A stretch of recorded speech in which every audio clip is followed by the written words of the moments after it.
दोस्तों बीपीएससी ने जो हेड टीचर एग्ज़ाम के लिए डीएलएड का सिलेबस निर्धारित किया है, उसमें जो यूनिट 1 का पहला टॉपिक है बच्चे तथा बचपन, उसके बारे में मैंने पूरा आपको क्लियर कर दिया है डिटेल के साथ और एमसीक्यू के साथ। मैंने लगभग चीज़ों को आपके बीच में रखा है। आज इस वीडियो में मैं यूनिट 1 का दूसरा टॉपिक यानी कि बाल अधिकारों का संदर्भ, उपेक्षित वर्गों से आने वाले बच्चों पर विशेष चर्चा के साथ दोस्तों इसके बारे में मैं आपको डिटेल में बताने जा रहा हूँ। ये पहला क्लास होगा डिटेल का, और उसके बाद ये जो मैं आज आपको बताऊंगा इसमें जो मेन पार्ट है उसका भी मैं आपको डिटेल में अगले क्लास में क्लियर करते चला जाऊंगा, और कोशिश करूंगा कि एक भी जो इससे रिलेटेड पॉइंट है वो ना छूटे। और उसके बाद मैं उसका एमसीक्यू भी आपके बीच में रखूंगा और उसके बाद ये टॉपिक भी कंप्लीट हो जाएगा। तो चलिए, बाल अधिकारों का संदर्भ, उपेक्षित वर्गों से आने वाले बच्चों पर विशेष चर्चा के साथ का ये पहला जो क्लास है वो मैं आपके बीच में रखता हूँ। तो जैसा कि आप स्क्रीन पर देख रहे हैं, बाल अधिकारों का संदर्भ, उपेक्षित वर्गों से आने वाले बच्चों पर विशेष चर्चा के साथ, तो इसमें एक एक पॉइंट पर हम चर्चा करते हैं। तो सबसे पहले इसके अंतर्गत हम बात करेंगे बाल अधिकार के बारे में। चिल्ड्रन राइट्स कहते किसे हैं, इसको पहले जान लेंगे तो समझने में बहुत आसानी होगी। तो नाबालिगों की देखभाल और विशिष्ट सुरक्षा के रूप में बच्चों के मिलने वाली व्यक्तिगत जो मानवाधिकार है, जो मानव का अधिकार है, वो व्यक्तिगत मानवाधिकार को क्या कहा जाता है? चिल्ड्रन राइट्स कहा जाता है, बाल अधिकार कहा जाता है। अब देखिए, आगे बढ़ते हैं। बाल कल्याण की जगह बाल अधिकार। देखिए, बच्चे एवं बचपन की अवधारणा में एक बहुत बड़ा परिवर्तन इस दिशा में भी हुआ कि जहां बच्चों के लिए वयस्कों के द्वारा, बड़ों के द्वारा किए जाने वाले कार्य बाल कल्याण की परिभाषा में आते थे, लेकिन अब इन्हें बाल अधिकारों की श्रेणी में रखा गया तथा इन्हें बच्चों के हक के रूप में परिभाषित करते हुए दोस्तों इन्हें संवैधानिक जवाबदेही सुनिश्चित की गई। आगे देखते हैं, अगला पॉइंट है इसमें। देखिए आप कि बच्चे तथा बचपन के संवैधानिक संदर्भों में अगर बात करें तो भारतीय संविधान के अनुच्छेद 21 का और अनुच्छेद 45 में, ये जो आप दोनों अनुच्छेद यहाँ पर देख रहे हैं, बच्चों के लिए 14 वर्ष तक की आयु का संज्ञान लिया गया है। ये अनुच्छेद 21 और अनुच्छेद 45 में है। तो अब ये प्रश्न उठता है कि अनुच्छेद 21 क्या है, अनुच्छेद 45 क्या है, इसके बारे में भी हम जान लें। एग्ज़ाम में आपसे ये भी पूछे जा सकते हैं। तो देखिए, 21 क्या कहता है और 45 क्या कहता है। तो 21 का जो है वो शिक्षा का अधिकार है दोस्तों। ऐसे 21 जो है वो व्यक्ति यानी दैहिक स्वतंत्रता है, इसके अंतर्गत ये कहा गया, और उसी में 21 का जोड़ करके शिक्षा के अधिकार के अंतर्गत इसे रखा गया है। अब 45 की बात करते हैं, आगे तो हम विशेष इस पर चर्चा करेंगे ही आने वाले क्लासेस में। अब हम लोग देखते हैं कि 45 क्या है। तो 6 वर्ष से कम उम्र के बच्चों, अब देखिए शिक्षा का अधिकार जो 21 का जो था, अब यहाँ पर ध्यान दीजिए, इसमें 6 से 14 की बात होगी, जो निःशुल्क शिक्षा की बात है, जो आरटीई एक्ट पढ़ेंगे हम लोग आगे जाके, आरटीई एक्ट 2009 के बारे में, तो और क्लियर हो जाएगा। अब अनुच्छेद 45 के बारे में पढ़ते हैं। तो 6 वर्ष से कम उम्र के बच्चों के लिए जो प्रारंभिक बाल्यावस्था देखरेख और शिक्षा का जो प्रबंध है, जैसे आंगनबाड़ी वगैरह की जो बात की गई है, वही अनुच्छेद 45 के अंतर्गत है। अब जो अगला पॉइंट है दोस्तों वो है बाल श्रम निषेध एवं नियमन कानून 1986। देखिए, बाल श्रम निषेध एवं नियमन कानून 1986 14 वर्ष की उम्र के व्यक्ति को बच्चों की श्रेणी में, 14 वर्ष के उम्र के व्यक्ति को बच्चों की श्रेणी में रखता है। वहीं दूसरी ओर ये जो बागवानी कृषि श्रम कानून जो आपको स्क्रीन पर नज़र आ रहा है, 1957 बागवानी कृषि श्रम कानून। देखिए, ये जो है बचपन की अवस्था को 18 वर्ष तक मानता है। अब क्या था, ये जो आप देखें कि बाल श्रम निषेध एवं नियमन कानून 1986 जो है वो 14 वर्ष तक की उम्र के व्यक्ति को बच्चों की श्रेणी में रखता है। वहीं बागानी कृषि श्रम कानून 1957 बचपन की उम्र को 18 वर्ष तक मानता है। अब देखिए, बाल विवाह रोकथाम अधिनियम 2006 पर बात करते हैं। ये जो आप स्क्रीन पर देख रहे हैं दोस्तों, भारतीय वैवाहिक कानून बाल विवाह रोकथाम अधिनियम 2006 के अनुसार 21 वर्ष से पूर्व कोई लड़का एवं 18 वर्ष से पूर्व 21 वर्ष से पूर्व कोई लड़का एवं 18 वर्ष से पूर्व कोई लड़की वयस्क की श्रेणी में नहीं रखी जा सकती। अब देखिए, अब जो कानून आ रहा है उसमें लड़कियों के संबंध में 18 से बढ़ा करके 21 वर्ष कर दिया गया है। ये अभी तात्कालिक जो परिवर्तन हुए, जो संशोधन हुए, लेकिन जब हम बाल विवाह रोकथाम अधिनियम 2006 की बात करते हैं तो उसके अंतर्गत यही बातें हैं। अब अगला जो अधिनियम है उसके बारे में चर्चा कर लें तो वो अधिनियम है दोस्तों बाल न्याय बालकों की देखभाल व सुरक्षा अधिनियम 2000।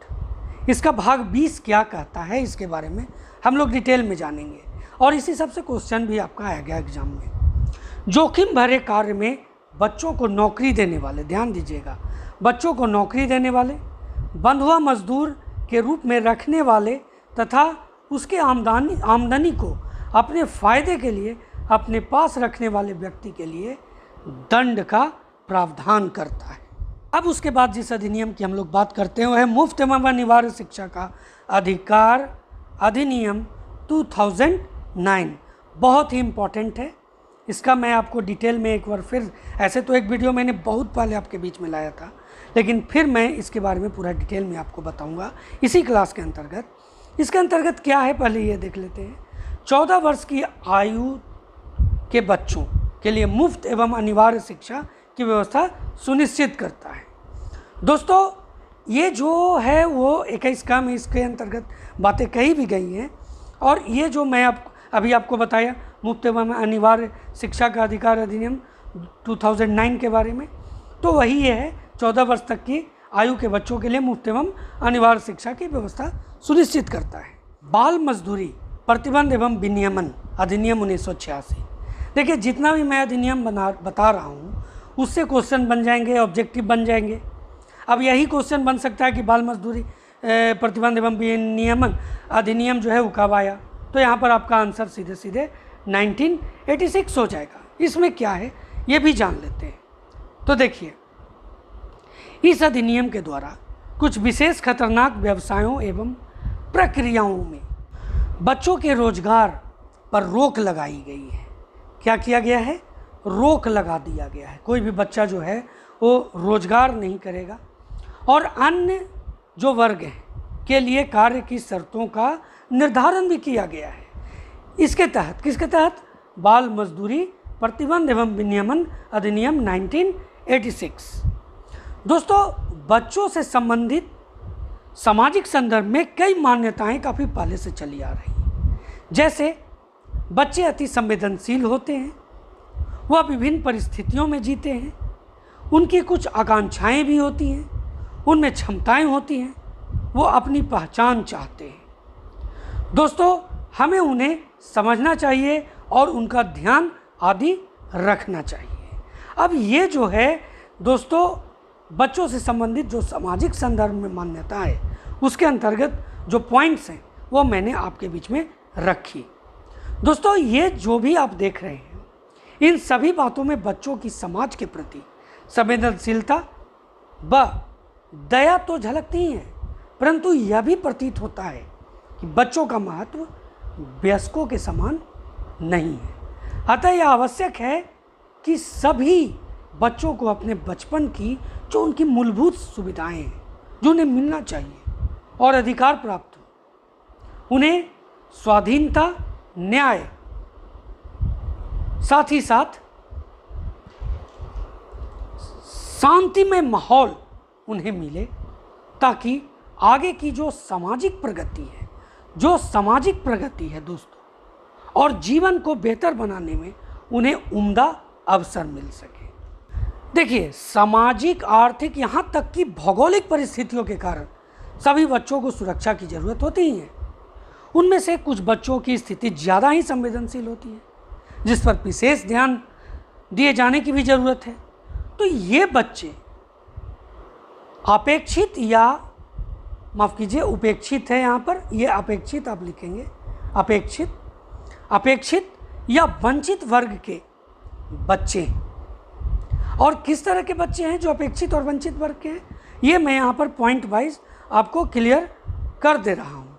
अब देखिए इसमें क्या है, इसमें है जो बेकार बच्चे, सड़क के किनारे रहने वाले बच्चे, विस्थापित, घर से निकाले गए शरणार्थी जो बच्चे, ये बेकार बच्चों की श्रेणी में आते हैं।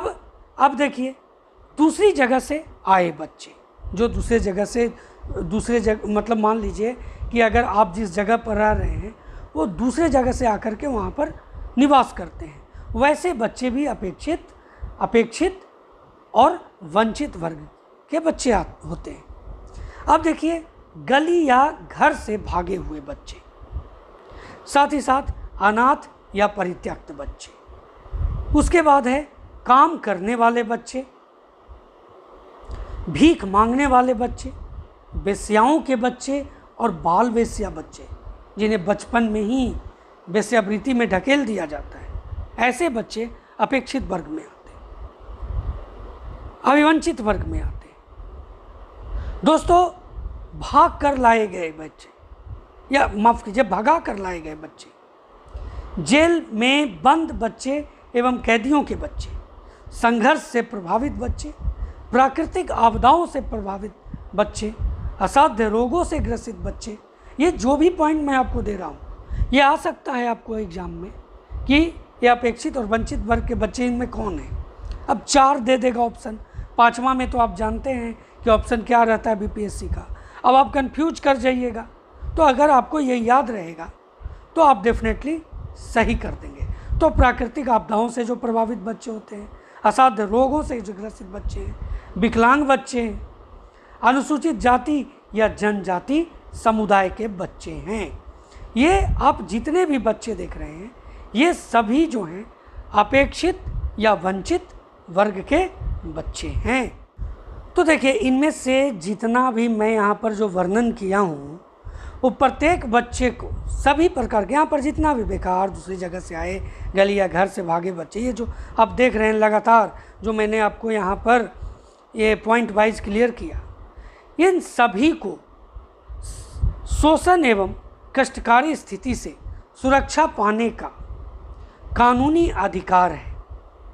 ऐसी स्थिति में रहने वाले बच्चों को कानूनी सहायता एवं सुरक्षा की ज़रूरत होती है। और जो मैंने पहले अभी वीडियो के लगातार मैं आपको यहाँ पर जो अधिनियम और प्रावधान मैंने बताया वो इन सब के लिए वहाँ पर इन सब को फॉलो करता है, और आगे के वीडियो में मैं इसे और डिटेल में बताऊंगा और क्लियर करते चला जाऊंगा।